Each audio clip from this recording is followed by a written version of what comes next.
I'm Michael Muscar Syndicate, and this is a 1970 L48 300 horsepower 350. Now let me show you why I know that. So let me talk about some things that help me identify that this engine is what I say it is. And we're going to start with this machined pad that would be ahead of the passenger side cylinder. And you can see a series of letters and numbers here, but usually there'd be a partial VIN stamp somewhere in here that would tell me what assembly plant the car came from, and that maybe even help me kind of figure out what kind of car it came out of.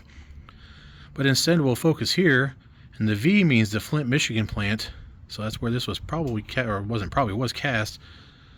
02, that's February 1/8, that's the date, so that's February 18th. CRE, that's the suffix code. This is what you look for on all small and big block Chevys, because they typically don't lie. Now these were used multiple times for multiple engines, so it's up to you to do some other sleuthing that I'll show you on here to figure out exactly which one you have. CRE in this case means 1970, 300 horse, 4-barrel 350. That would have had a turbo 350 automatic behind it, and it would have been in an A body, an F body, or an X body. A being Chevelle, F being Camaro, and X being Nova.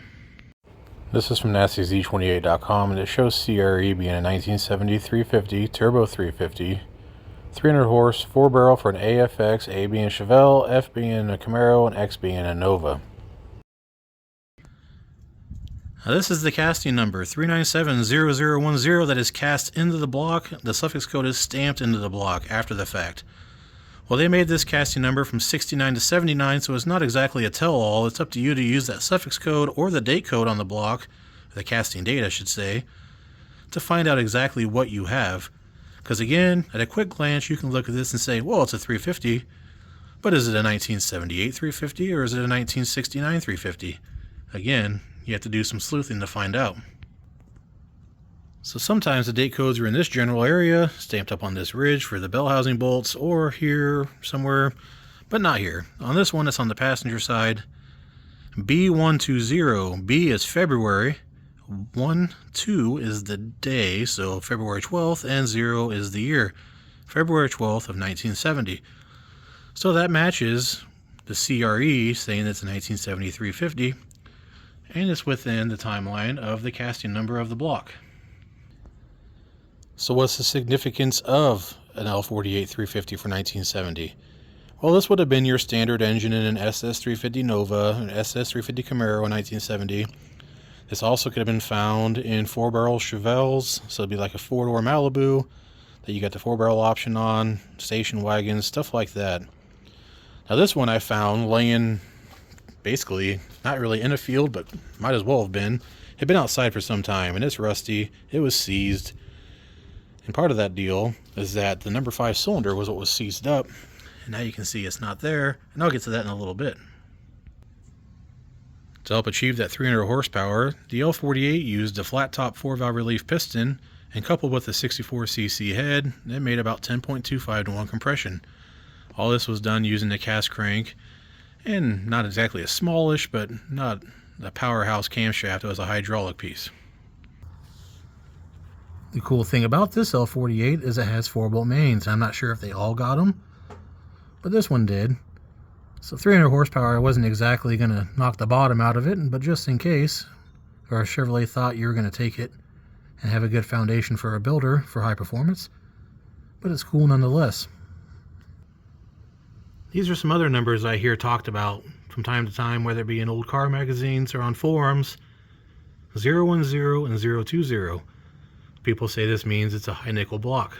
Now, I'm not an expert, so I'm not sure, but I've read it 1,000 times. So does that make it true? I don't know. If you know more about it than I do, let me know in the comments. The L48 used a 186 cylinder head, the casting number, and these ones were cast on January 14th of 1970, almost a month before the engine block. So the LT1 would have had screw-in studs, and they would have had push arm guide plate. Editor's note, a push arm is a combination of a push rod and a rocker arm, and that's what happens when your brain and your eyes don't jive and you're trying to make a video and hoping it's informative enough that people will watch it. They also would have had 202 160 valves. These have the standard 194 150 valves, and you can see from sitting outside, rust. The other thing to look for are drilled and tap accessory holes in 1970 over 69s. And those double humps that you know everybody's uncle used to jump Coke cans when they were racing everything in the valley and winning. Covering all this sludge would have been a cast iron intake with a quadrajet carburetor. Again, 10 1/4 to 1 compression, that wasn't terrible. But I'll do a little comparison here with the original 1970 LT1 piston. Here you can see the flat top 4-valve relief of the L48, and here you can see the domed version for the LT1 350. This made 11 to 1 compression. These were pistons that I'd got out of an LT1 that came into a machine shop that I worked at that was getting a 30 thousandths overbore. But those are the real 1970 pieces, and I kept them because I thought they were cool. Now this is supposedly another indicator of a high performance, but an 8-inch harmonic balancer, and this does have that. Also, when I said I worked in a machine shop, I took stuff apart and put it in parts cleaners, and I swept floors. So please don't message me asking for advice, because I probably can't help you. Although I have built junk and made it run, and it's fun to learn and toy around with, but I'm no expert. So this engine was locked up when I found it, and number 5 cylinder was the reason. Again, these are flat top pistons, and I broke this one getting it out so the engine would turn over.